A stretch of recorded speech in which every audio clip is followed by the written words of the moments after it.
And good morning, everybody. It is 8:30, Friday, June 25th, and this time I will actually say Happy Friday on Friday. I just reviewed one of my videos from yesterday and realized that I did not know what day it was.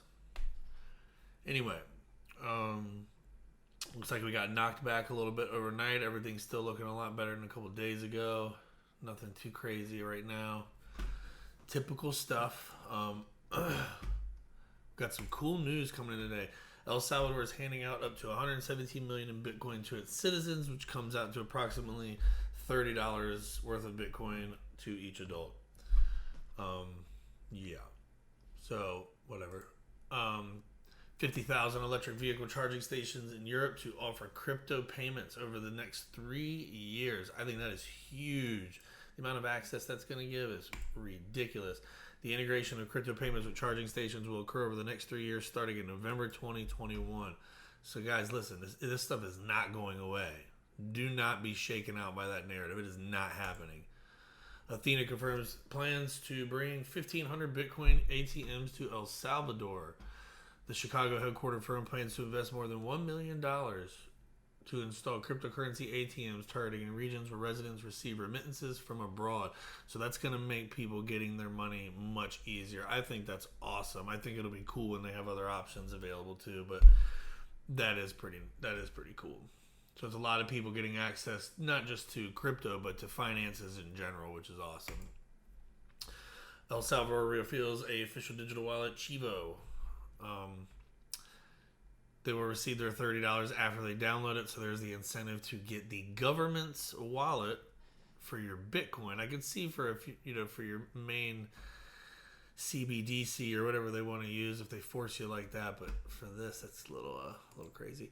Anyway, Colombia's capital unveils $2.8 billion blockchain investment plan. Companies can apply to the Bogota Innovation, Technology, and Creative Industries Fund for investment as of today. So they are ready to give out money immediately. Colombia's financial regulator launched a cryptocurrency sandbox earlier this year, allowing banks to explore business models associated with handling the assets. The country saw major growth in crypto use in 2020 with peer-to-peer marketplace local bitcoins reporting that Colombia accounted for 11.3% of its global trading volume throughout the year. Investments between 10 million and 50 million will be made into 100 companies who will receive advice on implementing blockchain technology and other business models. Pretty awesome. So I kind of read that out of order. I hope that didn't throw anybody off. Also, Palestine is now looking to launch its own central bank digital currency. Bound by the 1990s accord with Israel, Palestine does not have a currency of its own. Instead, the Israeli shekel serves as the de facto currency alongside the Jordanian, I don't know if you call that dinar, I don't know, and the U.S. dollar. Palestinian banks are prohibited from making large cross-border cash transfers, including to Israel, and are often forced to borrow money to cover remittances. It is hoped that a Palestinian CBDC may address that issue. Experts, however, doubt the feasibility of a Palestinian CBDC, citing the inherently weak local economy, Israelis' blockade of free flows of goods and people, and the Palestinian authorities' heavy reliance on remittances and foreign donor money. And then the governor of the Palestine Monetary Authority told Bloomberg that 2 feasibility studies on the idea of Palestinian CBDCs were underway with the goal of using a future digital currency for payment systems in our country and hopefully with Israel and others. I think it's awesome, man. They talk about, inclusive financial freedom, the movement, it's moving fast, guys. Just stay with me here. Tanzania's central bank confirmed that today it is investigating Bitcoin and cryptocurrencies at the request of the president. The bank is working on the directives given. See, it says the central bank banned cryptocurrencies in 2019, saying they were not recognized by local law, but it now says it is adapting following the president's comments. Moving into the ridiculousness, Elon Musk teases Bitcoin Maximus again. How many Bitcoin Maxis does it take to screw in a light bulb? I posted this a couple minutes after he posted it. I thought for sure the market was going to crash or something just because this guy's ridiculous. Update for the bit curious Tesla billionaires. Elon Musk suddenly sends the Dogecoin price sharply higher after trashing Bitcoin. And then he also spikes Shiba Inu 11% after Elon Musk's tweet, which compares him to a genius shipbuilder. Congratulations, world. Congratulations, America. This is what we are.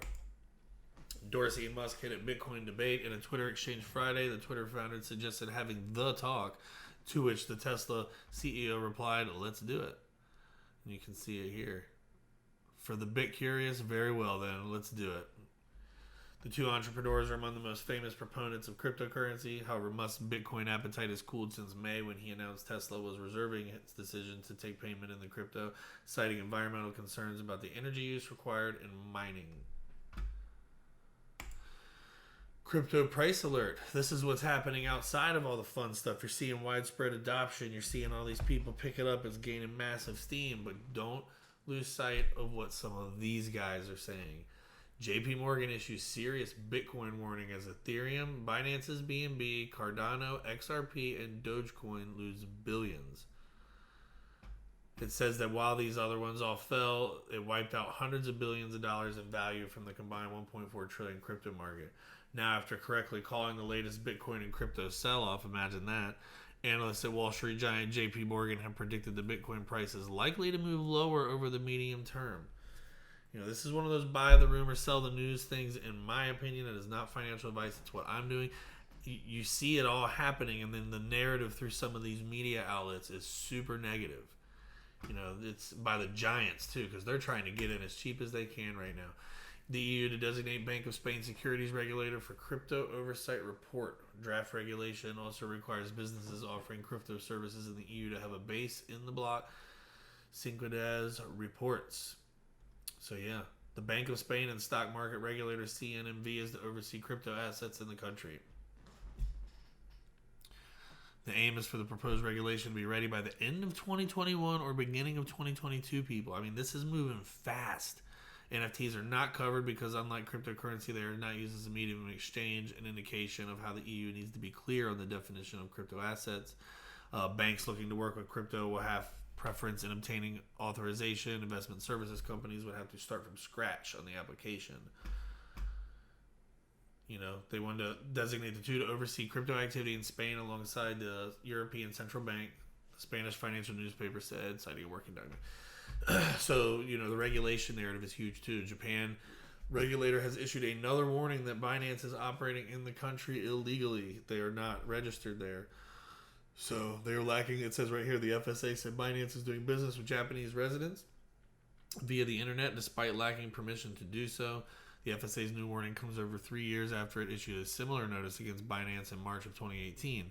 At the time, the regulator said Binance would face criminal charges if it continued to do business without a license. This forced the exchange to move its headquarters out of the country, officially moving to Malta before eventually adopting a decentralized structure. This is not Binance US. This is the main Binance. Then you have the BIS, the Bank for International Settlements. The central bank of the central bank says Bitcoin has few redeeming public interest attributes. The BIS has slammed Bitcoin in its annual economic report, suggesting that the cryptocurrency has very few things going for it. The BIS argued cryptocurrencies are speculative assets rather than money, citing them for their role in facilitating money laundering, ransomware attacks, and other financial crimes. They are also singling out Bitcoin for its high energy consumption. It says Bitcoin in particular has few redeeming public interest attributes when considering its wasteful energy footprint. And then stablecoins attempt to import credibility by being backed by real currencies. They are only as good as the governance behind the promise of the backing. And then, of course, it brings in Tether, who less than 3% of Tether's reserves are actually held in cash after they had claimed 100% was. I do not use Tether. That is not financial advice. So, yeah, you have all that going on. And then this report says, you know, it may get ugly with Bitcoin, but you can't really ban Bitcoin. You can ban yourself from Bitcoin, but Bitcoin continues to operate. And I think even if it's going to be 50, ultimately the ability to bounce back is what's going to win the day for Bitcoin.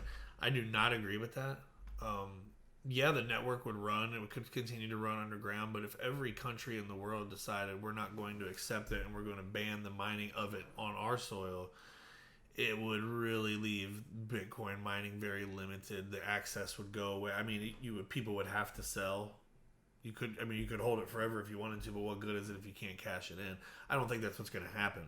But this is naive in my opinion.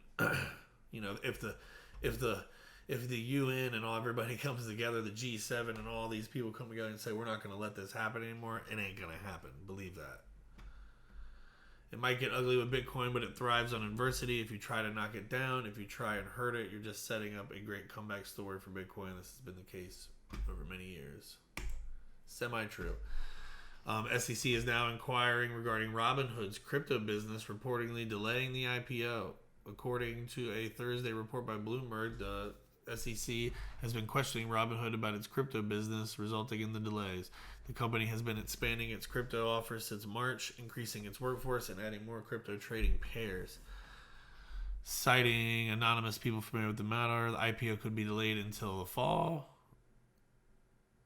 And yeah, doesn't really say too much about it, but it does say in April, Massachusetts securities regulators sought to revoke Robinhood's broker-dealer license in the state, accusing the firm of providing services to Massachusetts customers with little to no investment experience. Well, that's their problem. They're adults, in my opinion, anyway. Here's some good news. Stablecoin supply on exchanges hits all-time high of 17 billion. Here's what it means for Bitcoin. Plenty of dry powder to buy dips. I don't think it's just for Bitcoin. I think this is in general. You know, I talk to you guys all the time about when you do take some profit, throw it into some stable coins, have it on the side, getting some interest. And then when this kind of crap happens, we went down 50%. You could have bought in and been up 25% the first day, got back out and done whatever, or stayed in, whatever you wanted to do.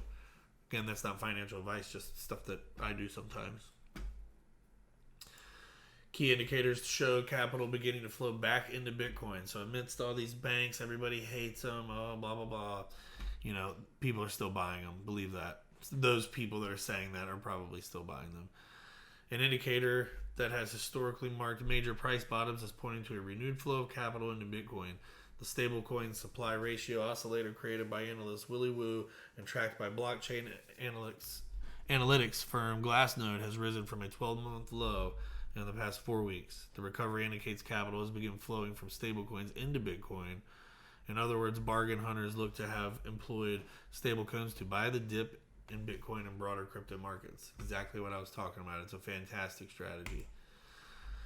Savvy trader Peter Brandt says this pattern may send XRP into all-time lows. I don't like to talk bad about XRP, but somebody posted it. We're going to talk about it. They are saying that it's forming a head and shoulders pattern. I think this is the weakest head and shoulders pattern I've ever seen in my life. To be honest, I could see where you could call it that, but I wouldn't. I haven't seen anybody else looking at that either. XRP is still 80% down from its all-time high. But just to put that out there, there is one guy saying it. And then this is some SEC XRP news. We now know it as the former director Hinman, who they want to have on the stand, that they are trying to get out of providing that. And here is what they say on the footnote. This is especially true, whereas here, proponents of XRP have consistently used social media to disseminate negative and false statements about members of SEC leadership, including Director Hinman. A deposition of a former high-ranking SEC official like Hinman, when coupled with the type of negative media exposure already present in connection with the case, will increase the deterrent to public service for qualified individuals like Director Hinman. So, false statements, right? That's the thing here. This is from Hinman's speech. This is from the SEC's news or their website. And I'm just going to read the whole thing. And so, when I look at Bitcoin today, I do not see a central third party whose efforts are a key determining factor in the enterprise. The network on which Bitcoin functions is operational and appears to have been decentralized for some time, perhaps from inception. Applying the disclosure regime of the federal securities laws to the offer and resale of Bitcoin would seem to add little value. And putting aside the fundraising that accompanied the creation of Ether, based on my understanding of the present state of Ether, the Ethereum network and its decentralized structure, current offers and sales of Ether are not securities transactions. And as with Bitcoin, applying the disclosure regime of the federal securities laws to current transactions in Ether would seem to add little value. Over time, there may be other sufficiently decentralized networks and systems where regulating the tokens or coins that function on them as securities may not be required. And of course, there will continue to be systems that rely on central actors whose efforts are a key to the success of the enterprise. In those cases, applications of the securities law protect the investors who purchase the tokens or coins. So what's interesting about that is, why did you give them both a pass and then slam on Ripple? Did that add any value to Ripple? Did that add any value to the token of XRP? Did it add any value to any of the people invested in the asset? I don't think it did.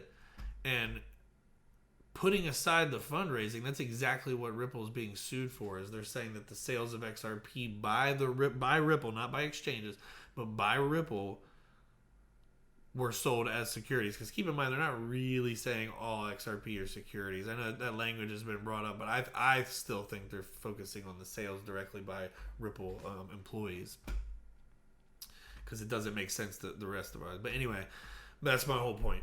So it became sufficiently decentralized after having a fundraiser.